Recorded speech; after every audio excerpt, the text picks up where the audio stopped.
Assalamualaikum warahmatullahi wabarakatuh. Perkenalkan, nama saya Dinda Rifatu Salma dengan NIM G00230052 dari kelompok B7. Pada kesempatan ini saya akan menjelaskan anatomi dari urogenital dan organ reproduksi. Yang pertama itu ada mekanisme dari ereksi dan ejakulasi. Nah, ereksi sendiri dia tuh terkait dengan sistem saraf parasimpatis melalui serabut parasimpatis segmen sakral 2 sampai 4. Sedangkan inhibisi sendiri dia tuh dibawa oleh serabut saraf simpatis segmen lumbal 1 sampai 3. Ini lumbal ya, maaf ini tipe. Yang kedua itu ada ejakulasi. Jadi itu ejakulasi itu melibatkan saraf simpatis, proses ejakulasi sendiri dia tuh melibatkan serabut saraf simpatis. Nah, proses ejakulasi sendiri dia tuh ada dua tahap kan. Yang pertama itu ada emisi dan juga yang kedua itu ada ejakulasi. Jadi kayak ini itu kalau yang ereksi itu parasimpatis, kalau yang ejakulasi itu dibawa oleh serabut saraf simpatis. Kalau ereksi kan ada R-nya kan, nah, parasimpatis kan ada R. Jadi kalau ereksi itu pasangannya dengan parasimpatis, kalau yang ejakulasi dia itu pasangannya dengan eh, simpatis. Jadi mekanisme ereksi dan ejakulasi sendiri, kalau yang ereksi kan tadi kan berkaitan dengan sistem saraf parasimpatis.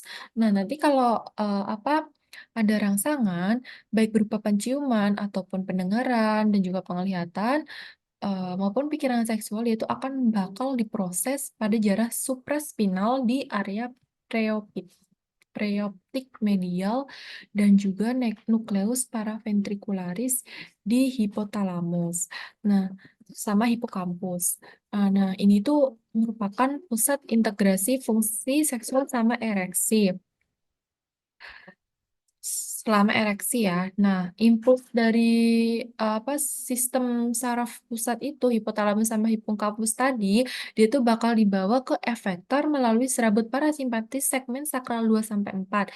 Nah, karena ada rangsangan itu, si arteri dalam penis akan rileks dan terbuka untuk membiarkan lebih banyak darah yang mengalir masuk ke uterus pada saat yang sama. Nah, pembuluh darahnya sendiri dia itu akan menutup.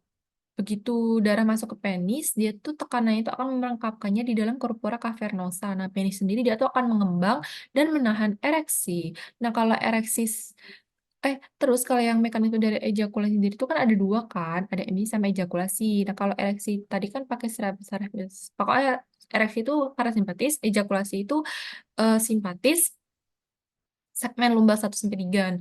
Nah, ejakulasi kan ada dua, ada emisi sama ejakulasi. Nah, emisi sendiri dia tuh transmisi cairan semen ke dalam uretra, sedangkan kalau yang ejakulasi dia itu keluarnya cairan semen dari AUE atau ostium uretra externum. Nah, nanti habis emisi sendiri dinding ductus deferensnya itu dia tuh bakal kontraksi, nanti otot kelenjar vesikalis sama bulbo uretrasnya juga akan kontraksi sama juga kayak sphincter vesica urinaria dan juga untuk berkontraksi. Nah, terus pada proses ejakulasi sendiri dia tuh akan menyebabkan kontraksi si arteriae helicinae dan juga akan mengalirkan darah ke venula. Terus ditambah juga kontraksi musculus bulbospongiosus dan musculus ischiocavernosus. Nanti akan terjadi dorongan mekanis untuk mengeluarkan semen sendiri dari uretra melalui OE atau ostium uretra externum. Lalu kelenjar-kelenjar apa aja sih yang bekerja saat fase ereksi dan ejakulasi? Nah, kelenjar-kelenjar yang sendiri itu ada tiga. Yang pertama ada glandula vesicula atau vesicula seminalis. Yang kedua ada glandula prostat. Yang ketiga itu ada glandula bulbouretralis. Nah, glandula vesiculasa itu sendiri dia itu menghasilkan sekret yang ditambahkan pada cairan semen. Nah, sekretnya sendiri dia tuh mengandung fruktosa untuk nutrisi sperma dan juga prostaglandin untuk mobilitas dari sperma. Nah, kalau yang glandula prostat dia itu untuk menghasilkan cairan tipis seperti susu yang mengandung asam sitrat dan fosfatase asam yang ditambahkan pada saat ejakulasi sendiri. Nah, apa namanya? Kalau glandula vesiculosa sendiri dia tuh juga untuk mengkoagulasi semen setelah dia itu ejakulasi. Nah, pada yang glandula prostat sendiri, dia tuh sekret prostatnya, dia tuh sifatnya itu alkalis kan, jadi dia tuh sehingga dia tuh akan menetralkan suasana asam di dalam vaginanya. Terus kalau yang glandula bulbouretralis sendiri, dia tuh eh apa fungsinya tuh untuk menghasilkan sekret pada fase ereksi atau cairan mukus untuk pelumas sebelum berhubungan seksual. Begitu. Ini yang kelenjar-kelenjar yang bekerja pada fase ereksi dan ejakulasi. Ada tiga ya, ada glandula vesikulosa, glandula prostata, ada glandula bulbouretralis. Kalau yang selanjutnya itu ada mekanisme dari fertilisasi. Nah, fertilisasi sendiri itu apa sih? Fertilisasi sendiri kan dia itu kan proses pertemuan antara sel telur sama sel sperma kan. Nah, dia itu eh, jika prosesnya itu berhasil, dia itu akan menghasilkan sel tunggal yang disebut sebagai zigot. Nah, jadi tempat terjadi fertilisasi sendiri dia tuh di tuba falopi. Nah, fertilisasi sendiri dia tuh untuk mengaktifasi ovum agar dia tuh bisa memulai pembuahan yang berjumlah kromosom dari yang pertama haploid atau terdiri dari satu set kromosom panjang menjadi diploid, terdiri dari dua kromosom dalam satu set. Nah, dia tuh akan menurunkan materi genetik pada anaknya. Nah, eh, jadi selama proses pembuahan sendiri, sperma dan ovum sendiri dia tuh akan menyatu di dalam saluran tuba falopi, dan itu akan menzigot kan. Nanti zigotnya itu akan berjalan menuruni tuba falopi lalu berubah menjadi morula. Nah, setelah mencapai rahim, morula dia sendiri akan berkembang menjadi blastosista atau embrio. Nanti blastosista atau embrio sendiri dia tuh kemudian menempel dan juga tertanam pada lapisan dinding rahim atau endometrium. Nah, proses ini tuh disebut sebagai implantasi. Jadi proses masuknya proses fertilasi itu yang pertama itu kan masuknya sperma. Jadi spermanya dia tuh kan akan masukkan spermanya dia tuh akan masuk ke dalam ovum. Ya, spermanya itu akan masuk terlebih dahulu. Dia tuh akan masuk, dia tuh akan membuahi di dalam ovumnya, tapi nggak langsung kayak prosesnya itu langsung kayak sel sperma akan bertemu sel telur, nanti dia tuh akan langsung terjadi pembuahan itu nggak semudah itu ya. Jadi dia tuh pada saat masuk dia tuh akan melalui proses adaptasi terlebih dahulu yang disebut sebagai kapasitas. Nah, proses kapasitas sendiri dia tuh dimulai dengan peningkatan ion kalsium pada sperma sehingga dia tuh ekornya dia tuh akan bergerak lebih gesit. Nah, ketika jaraknya semakin dekat dengan sel telur, antigen pada permukaannya itu akan menghilang agar sperma itu dapat mencapai sel telurnya. Lalu ada yang kedua itu kan sel sperma bertemu dengan sel telur. Tapi nggak semudah itu karena apa? Karena di dalam sel telurnya sendiri dia tuh mempunyai yang namanya zona pelosida. Zona pelosida sendiri dia tuh zonanya tuh tebal banget. Nah itu nggak langsung bisa sperma itu memasuki karena dia tuh sangat tebal kan. Nah bisa juga sperma itu gagal memasukinya. Jadi kalau sperma gagal, pembuahannya itu akan gagal. Lalu, agar bisa bertemu dengan ovum, sperma itu akan berjalan 18 cm dari leher rahim menuju ke tuba falopinya. Nah, waktu paling cepat yang dibutuhkan sperma itu 45 menit, sedang kalau spermanya itu bisa berenangnya tuh dengan kecepatan 2,5 cm per 15 menitnya. Lalu ada yang selanjutnya itu ada sel sperma dan juga sel telurnya itu bertemu atau sel sperma dan sel telurnya itu menyatu. Nah, ketika bertemu dengan di ovum, sel sperma ketika bertemu sel telur di ovum, dia tuh tidak langsung menjadi pembuahan ya. Jadi kayak nggak bisa semudah itu.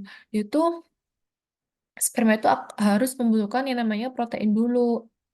Proteinnya itu ada protein pH 30 atau fertilin. Nah, fertilin ini digunakan untuk meleburkan dua membran pada sel telur sperma sehingga sperma itu bisa masuk ke dalam ovum. Pada tahap ini tuh sel sperma dia tuh akan melepaskan ekornya termasuk ke bagian mitokondria yang terletak pada pangkal ekor dari sperma. Nah, bagian mitokondrianya sel sperma ini dia tuh fungsinya untuk menghasilkan energi untuk mendukung dari pergerakan sperma untuk menuju ke ovum.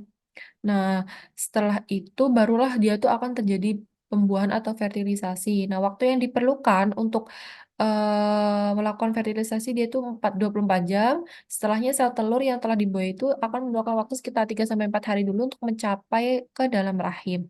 Lalu yang selanjutnya itu ada aktivasi. Aktivasi sendiri dia itu respon ovum terhadap pembuahan yang dilakukan oleh sperma. Nah, pertama-tama ovumnya itu akan melakukan upaya untuk mencegah dari terjadinya polispermi atau pembuahan oleh lebih dari satu sel sperma.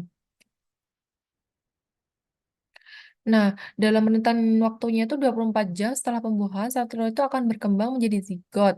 Nah, zigot itu akan tumbuh sebagai embrio dalam waktunya 5 sampai 10 hari. Dia itu akan menempel dan tertanam di lapisan dinding rahim atau endometrium. Nah, proses ini tuh disebut sebagai dengan implantasi ya.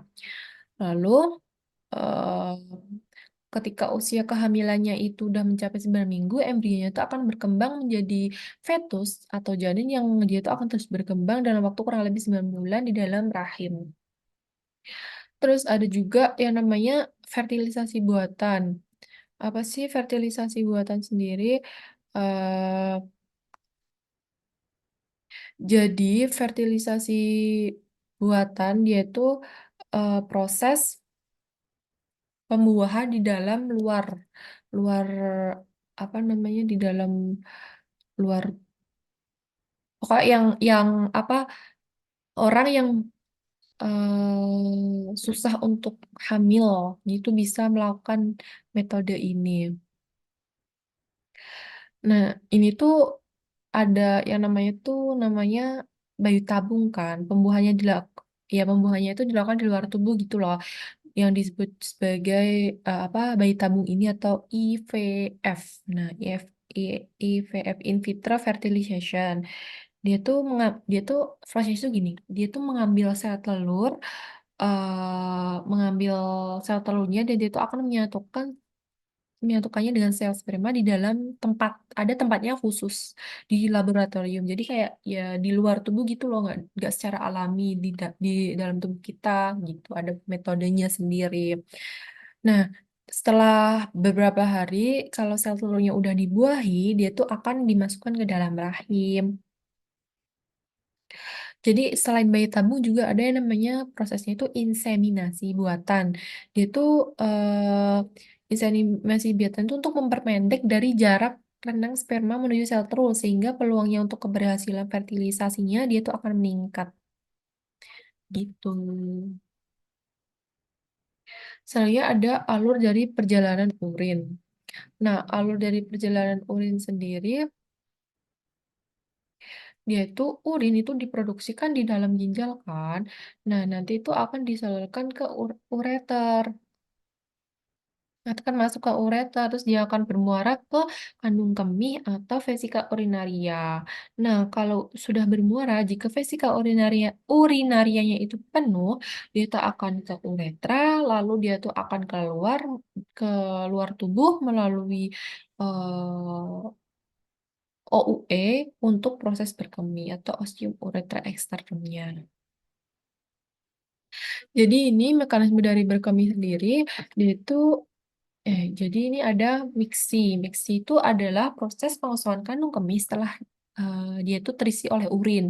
Nah, mixinya itu melibatkan ada dua tahap. Yang pertama itu kandung kemihnya itu terisi secara progresif sehingga tegangannya pada dirinya itu meningkat melampaui nilai ambang batas. Kalau yang kedua itu ada refleks saraf yang disebut sebagai refleks mixi. Dia itu akan mengosongkan kandung kemih atau jika gagal, dia itu akan menyebabkan keinginan berkemihnya itu yang disadarinya. Nah, refleks mixi sendiri, dia itu refleks medula spinalis yang bersifat otonom. Jadi, refleksnya itu dapat dianggap atau difasilitasi oleh pusat-pusat di korteks cerebri atau di batang otak. Nah, otot polos kandung kemih atau otot detrusor saat berkontraksi, dia itu akan meningkatkan tekanan di dalam VU 40-60 mmHg. Kontraksi otot detrusor sendiri itu tahap utama proses pengosongan dari kandung kemihnya. Dia itu melalui potensial aksi yang dapat menyebar ke seluruh otot detrusor dari satu sel otot ke sel berikutnya yang akan menyebabkan kontraksi seluruh kandung kemih pada saat yang bersamaan. Lalu ada tonus normal otot detrusor di VU itu akan menekan ureter sehingga dia itu akan mencegah aliran balik atau reflux urin dan VU ketika tekannya itu di dalam kandung kemih yang meningkat selama miksi atau selama kompresi kandung kemih.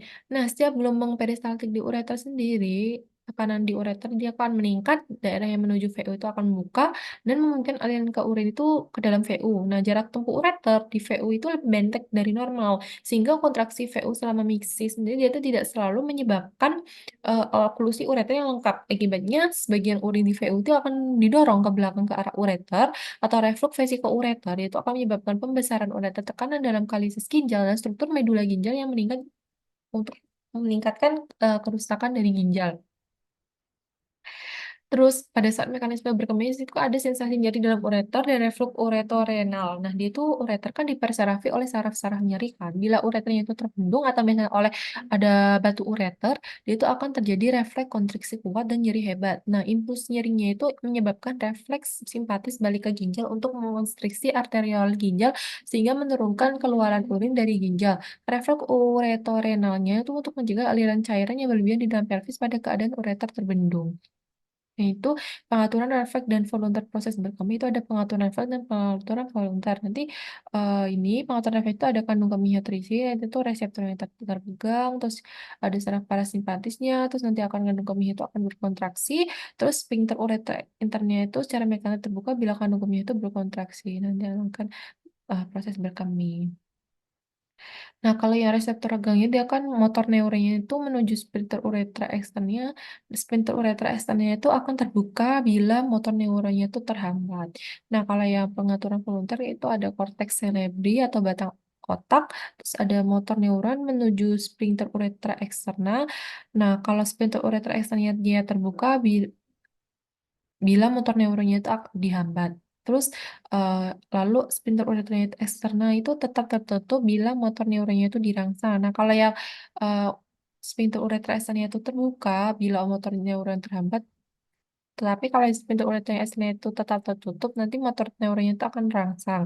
Terus dia itu tidak terjadi proses berkemih. Jadi begitu.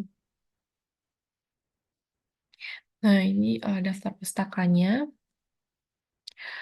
Baik, sekian penjelasan dari saya.